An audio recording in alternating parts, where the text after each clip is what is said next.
Olá, paz do Senhor, tudo bem? Meu nome é Anderson Gonçalves e estamos aqui mais uma semana para comentarmos sobre a lição de escola dominical de jovens. Hoje, a lição de número 10, nós vamos falar sobre Davi, marido e pai.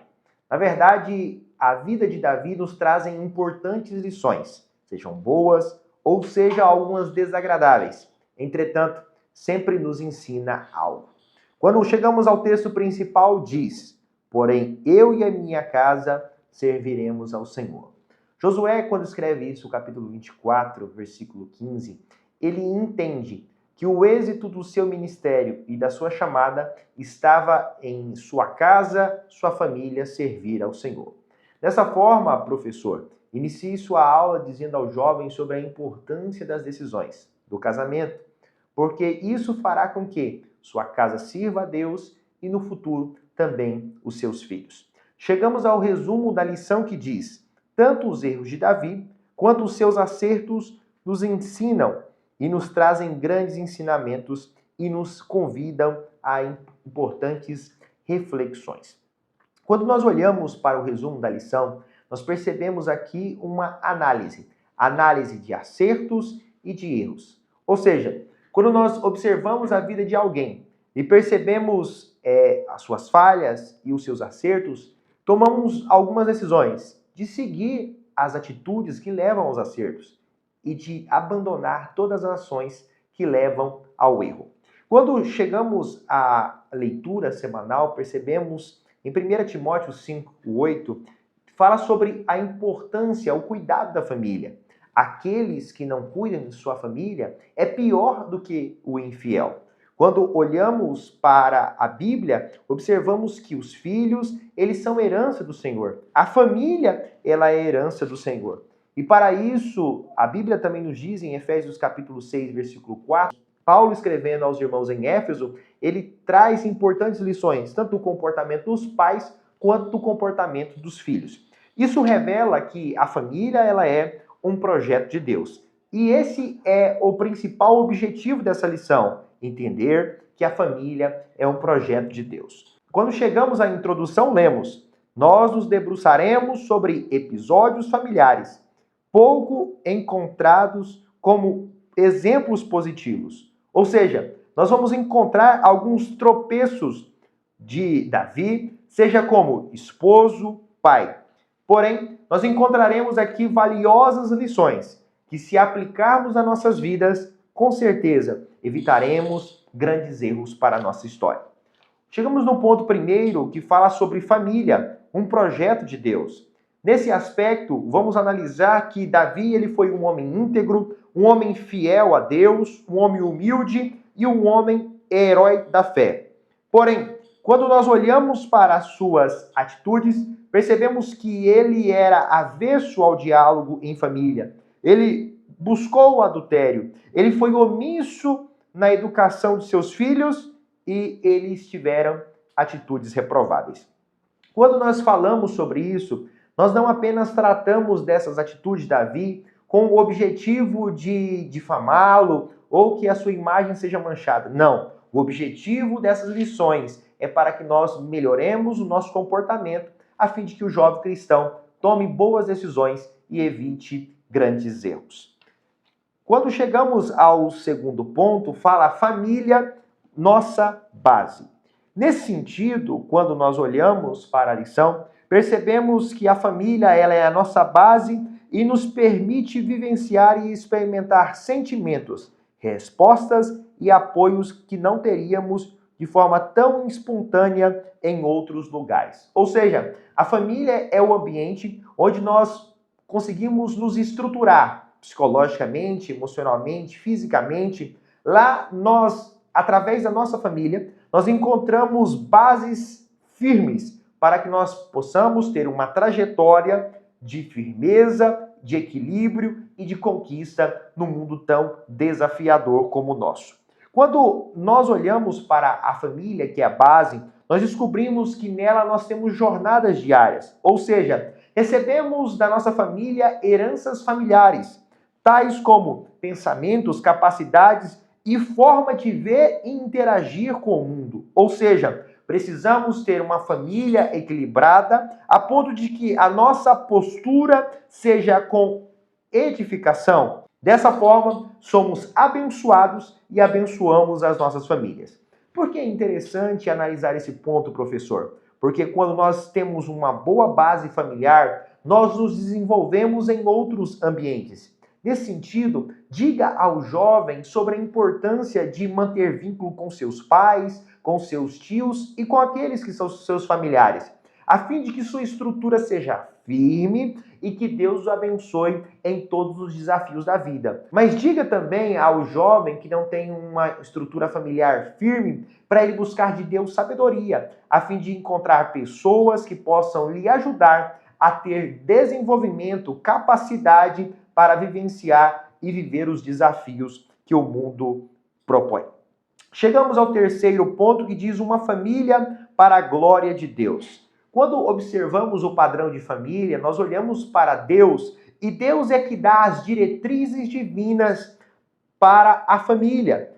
Óbvio que o objetivo do mundo e do diabo é enfraquecer a estrutura familiar, é levar pessoas a ter bases constituídas com outros valores, sendo assim, esquecendo da intenção e do propósito de Deus.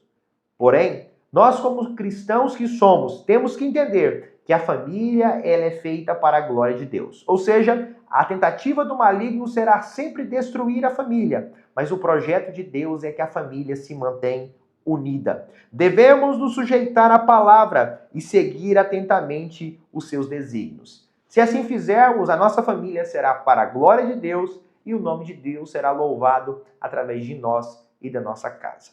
Chegamos ao segundo ponto, quando diz assim: no casamento, uma só carne. E o escritor diz: teve sua vida pessoal marcada por diversas atitudes, questionadas como múltiplos casamentos e um adultério. Agora, uma pergunta interessante é: o que pode explicar Davi ter vários casamentos? Bem, existem pelo menos 3 pontos que nós precisamos entender aqui. Primeiro, era comum que os monarcas, nos tempos antigos, terem muitas esposas para garantir sucessão ao trono. Uma das preocupações de todo rei era ter um filho que sucedesse ao trono, e por isso eles tinham muitas mulheres. A segunda razão pela qual o homem ele tinha muitos casamentos era para estabelecer alianças políticas e econômicas. Ele se casava com pessoas da própria nação e também de outras nações. O terceiro objetivo era a manutenção do costume da época, em questões que os reis deveriam ter muitas esposas, como um símbolo de poder e de riqueza. Ou seja, nessas 3 formas demonstram as razões pelo que os reis tinham muitas esposas. Bem, mas se nós olharmos para o conselho de Deus, está escrito em Deuteronômio capítulo 17, versículo 16, que não era bom que o homem tivesse muitas esposas. E agora, irmão Anderson, na nova aliança? Bem, no Antigo Testamento era tolerado, mas não era aceito por Deus.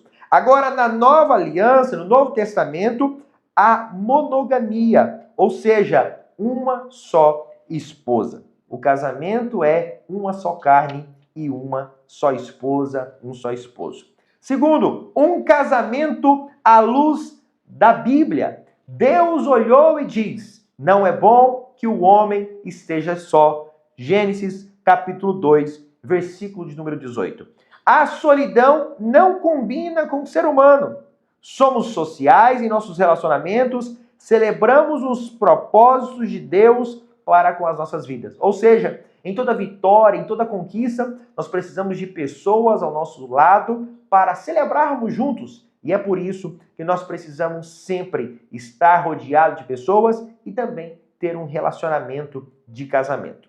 Diante desta constatação, o Senhor fez para o homem uma auxiliadora idônea para completar e ser uma só carne. O propósito de Deus quando nós nos casamos é para que nós sejamos completos. E mais do que isso, quando a Bíblia diz uma só carne, não fala de algo superior ou algo inferior. Ao contrário disso, fala de algo semelhante. É uma união perfeita a ponto de tornarem um. É o que está escrito em Mateus capítulo 19, versículo de número 6. Quem quer um bom casamento? Bem, todos nós queremos um bom casamento. Converse com o seu jovem, provavelmente ele está ansioso pelo um casamento, mas é necessário observar princípios básicos do casamento. E o escritor diz: uma aliança e uma união indissolúvel, uma fidelidade recíproca na saúde, na doença, felicidade e na adversidade, uma busca de um amor incondicional, promovendo o respeito mútuo, a comunicação, a compreensão, o companheirismo, o compromisso e o perdão. Uma crescente intimidade física, emocional e espiritual. Uma espiritualidade sadia, vivida a dois. Dessa forma, exercendo essas qualidades, com certeza você terá um excelente casamento. Chegamos ao terceiro ponto que fala: eis que os filhos são herança do Senhor. A chegada dos filhos é, sem dúvida, o acontecimento mais aguardado e precioso na vida do casal. Davi também viveu esses momentos, teve vários filhos. E o desejo de Deus é que esses filhos aprendessem com Davi as suas características e descobrissem que, através da comunhão de Davi, eles também tivessem a comunhão com Deus. Mas nós sabemos que Davi se ausentou, foi distante de seus filhos, a ponto de não ser essa referência.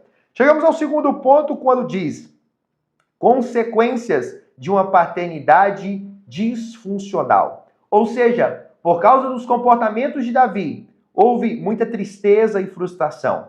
O seu filho Aminon tentou contra a sua irmã Tamar. Absalão matou Aminon. Houve um golpe de estado realizado por Absalão. Houve uma tentativa de golpe por Adonias. E houve a condenação de morte de Adonias, ordenada por Salomão. Ou seja, a negligência de Davi gerou uma crise em sua casa.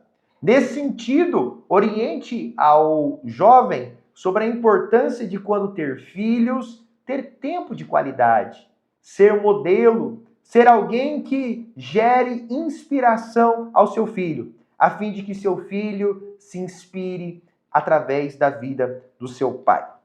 E assim concluímos a nossa lição. A conclusão diz algo importante. Aprendemos muito com Davi, marido e pai. Embora muitos foram os equívocos em sua postura, vemos também virtudes importantes. Sofreu com um casamento fora da vontade divina e filhos inconsequentes, o que lhe custou lágrimas e lamento.